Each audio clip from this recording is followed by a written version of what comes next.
लोकों द्वारा निर्वाचित प्रतिनिधि लोकों सरकार रे केते असहाय आज जिलापाल अभियोग शुणानी शिविर में देखा मिलता। कहुच्छी जहाँ निजे आदेश दे काम कर कथा आज असहाय हो जिलापाल अभियोग शुणानी कार्यक्रम में निजे अभियोग करथिबा घटना राजनीतिक महल में चर्चा धरी।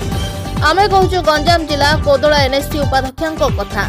कोदला एनएससी अंचल में किसी अंगनवाड़ी गृह निर्माण लोके अभियोग करबा परे निजे उपाध्यक्ष असहाय होई जिलापाल अभियोग करथिबा घटना राजनीति को उष्म करिछि। कोन कहउचंती उपाध्यक्ष श्रीमती सेठी टिके सुनंतु। Bureau report JMJ news.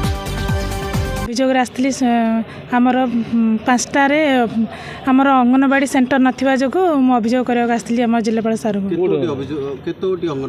5टा anganwadi नाही। गोटे हला खौड़ा साही, नुआपल्ली, बाउरी साही आ डेरा साही रे आमर अंगनवाड़ी केन्द्र नाही।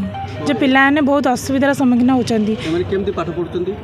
को स्कूल रे भी भगा ददरा स्कूल रे पाठ पढ़ुचंदी तो पिलाना बहुत असुविधा। सार जल्दी कहचंदी करिवे बोली कि हाँ सब रजिस्टर ऑफिसर नहांती नथिबा जोगु बहुत असुविधा होची। सेठा हमर पीवा पानी सुविधा नाही कि प्रतीक्षा गृह नाही।